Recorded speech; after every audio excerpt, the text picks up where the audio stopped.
Welcome to FinTechs from Laura and Anthony. Great to be here. And wow, have we got some interesting new audio gear to talk about today? We do indeed. IQOO, Vivo's more energetic sub-brand. Yeah, the gaming-focused one often. Well, they've just dropped some new true wireless earbuds, the Buds 1i. Buds 1i. Okay, so another set of TWS hitting the market. What's the main angle here? It looks like the big focus is battery life and a pretty stylish design, actually. Ah, okay. And I heard they look familiar. Very familiar. They bear a, let's say, strong resemblance to the Vivo Buds 3i. Right. Down to the colors. Almost. The IQOO version comes in this new, quite striking yellow and black option. They're calling it Starlight. Yellow and black. Okay, that's definitely an IQO look. Yeah, fits the brand. But here's where it gets really interesting, I think. Oh, go on. The battery life, it's actually different depending on where you buy them. Different. How so? Like, significantly different. Well, yeah, kind of. In Indonesia, they're claiming a huge 50 hours of total playtime. 50? Wow, that's a lot for buds in this category. It really is. But for the domestic market, in China, it's listed as 45 hours. 45. Still very respectable, but why the difference? That's odd. It is odd, isn't it? And what makes it even more, well, telling is that the Vivo Buds 3i, they had the exact same split. No way. So 50 hours for Vivo internationally, 45 in China. Precisely. Which, strongly suggests these IQOO Buds 1i are basically a rebrand. Just with that new yellow paint job. Essentially, yeah. A reskin for the IQOO audience. It makes you wonder about the strategy, though. Totally. Like, why tweak the battery? Is it cost, regulations, or maybe perceived user needs? Could be any of those, or a mix. Maybe they figure Indonesian users prioritize battery even more. Hard to say for sure without their internal docs. True. Okay, so beyond the battery mystery, what else are we looking at? Are the core specs the same? Seems like it. You get IP54 water and dust proofing. Okay, that's good. Decent protection for everyday use, maybe some light workouts. Exactly. Peace of mind there. And connectivity is Bluetooth 5.4. 5.4, nice. Any low latency modes for gaming? That's usually an IQO thing. Yep. They're touting 88 milliseconds latency in the dedicated gaming mode. 88 Ms.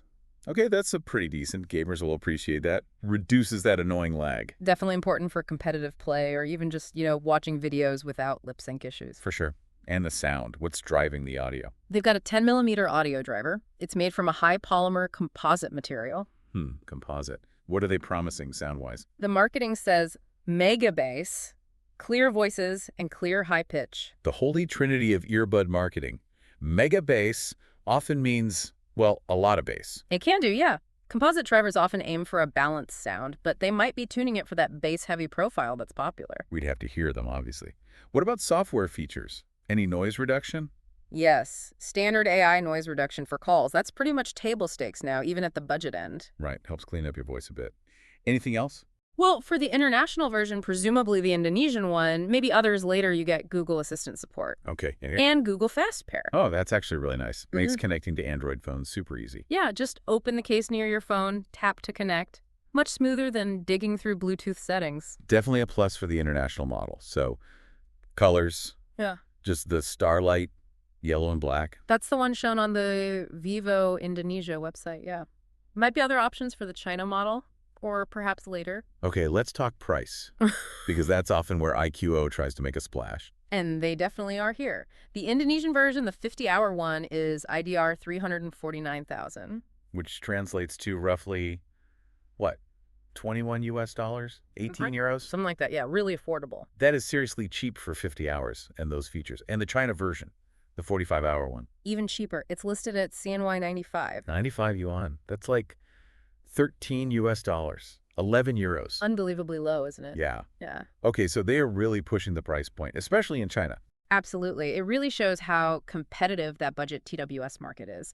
They're using this strategy, slight spec tweaks, different branding, aggressive regional pricing. Maximize reach, probably. Oh, yeah. Cater to slightly different expectations or willingness to pay in each market. Exactly. Leverage the existing Vivo tech, give it an IQO spin, and price it sharply. It's quite a common tactic, but seeing it this clearly with the battery difference is interesting. Yeah, it really is. And for anyone listening who finds this stuff fascinating, it's worth noting there's more coming from IQO and Vivo. Oh, yeah. Like what? Well, there's talk and articles around about their newer phones, the Neo Pen, the Z10 series. Ah, right. The Turbo or Pro versions. Exactly.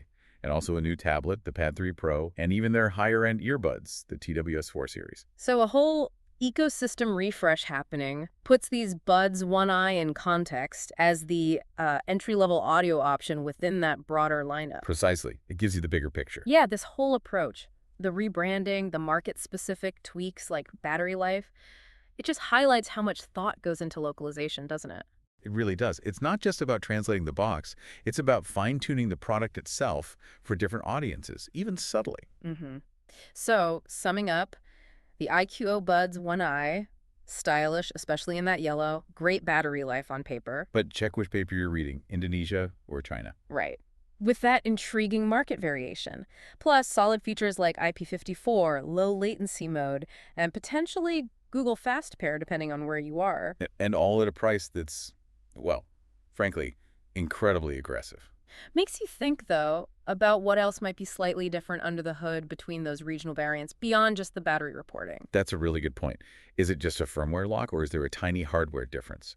It sparks curiosity about global product rollouts. Definitely something to keep an eye on with future releases, too. Absolutely. Okay, that about wraps up our look at the new IQOO Buds One i. A fascinating little product launch. Indeed. And for everyone listening, don't forget to like, share, and subscribe.